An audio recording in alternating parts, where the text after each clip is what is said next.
and next time, it would not spare them. The river lay silent under the silver glow of the moon, but its calm was a lie. Beneath the surface, the water shifted, coiled, and stirred. Canacomba, the colossal predator that had terrorized the humans before, flexed its obsidian scales against the current. The wounds from the previous battle had closed, but the pain had left a memory, sharpening its cunning. It was no longer just hungry, it was calculating. Every ripple, every vibration from the riverbank was recorded in its ancient mind, catalogued for the perfect moment to strike again. The humans, 30 strong, had pressed forward cautiously. Ape-like in form, their bodies were powerful, their arms thick with muscle, and their eyes alert to every shadow. Each step on the soft jungle floor carried weight, the fear of what lurked beneath and beyond. They carried stone-tipped spears and rough wooden clubs, their weapons crude but deadly in experienced hands. Some of them bore scars from past encounters, jagged marks from predators, burns from careless fire, healed cuts from river fights. Even their youngest, a child clinging nervously to a parent's back, had learned to sense danger without seeing it. The air was thick with mist as they reached a narrowing of the river, a place where the water moved slower and deeper, reflecting the shadows of towering trees. And there, just below the surface, the second predator stirred. Its scales were darker than Canacomba's, patterned like cracked stone. Eyes pale gold and cold, filled with a hunger not just for food, but for dominance. The two titans of the river had sensed each other, drawn not only to the humans but to each other. Beneath the surface, the water became a battlefield long before bodies touched. Coils flexed and muscles tensed, the immense predators preparing to assert control over the river that had been theirs since time immemorial. The humans sensed the change. One of the taller hunters, his jaw set and eyes sharp, raised his hand. 30 bodies froze simultaneously, every muscle taut. The river that had seemed safe for a fleeting moment now throbbed with anticipation. Ripples crawled unnaturally across the water's surface, drawing the humans' gaze toward the faintly glowing eyes beneath. They understood immediately. This was no ordinary predator encounter. They were caught between two ancient forces that had little interest in them as prey, at least not yet. Suddenly, the water erupted.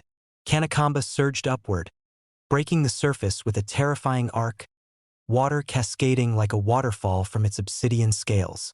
Its eyes burned amber, fixed on the humans as if testing them, measuring their strength, daring them to act. The second snake mirrored the movement from across the riverbank, its colossal body slicing the water with precision. Eyes pale gold, calculating, intelligent, utterly focused on its rival. The humans scattered instinctively, forming a defensive circle, spears pointed outward, muscles coiled like springs. Firelight danced across tense, scarred faces, reflecting the desperation and courage in their eyes. The river quaked as both serpents struck, not at the humans, but at each other. Water erupted into chaos, waves crashing over the jungle edges, uprooting reeds, snapping branches, and washing away the silence. Coils smashed together with a force that rattled the earth. Water spattered across the terrified humans, soaking them and washing away the last sense of security. The predators hissed, shrieked, and coiled again, each strike precise, calculated, testing strength, waiting for a fatal error. The humans dodged instinctively, leaping, swinging, and diving behind trees and boulders, barely escaping the spray of violent water and the immense power of the fighting serpents. Minutes passed, stretching into an eternity. The humans, though terrified, began to notice patterns in the movements of the snakes. They coordinated instinctively, throwing spears not to kill but to distract, to disrupt the coiled attacks.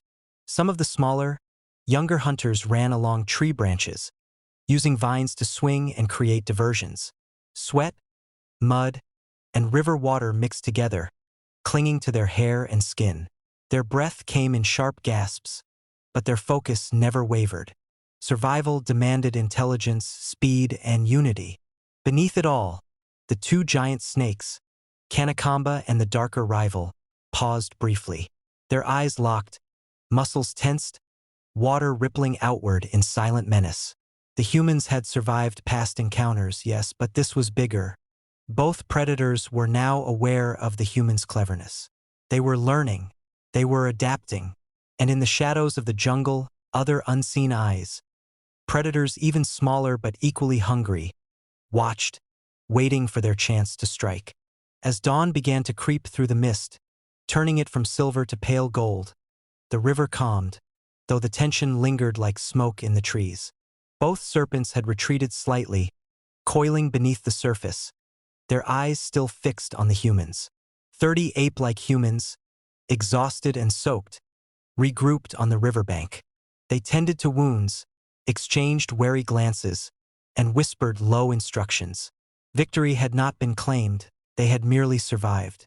The predators had tested them, studied them, and learned that these humans were clever, dangerous in their own right. But survival was only the beginning. The jungle whispered in the early light, its secrets deep and dark. Every shadow, every ripple, every movement could hide a new threat. The humans had learned one vital truth. In this ancient world, predators did not forget, and neither would Canacomba, nor its rival. The next encounter would not be a test. It would be a war.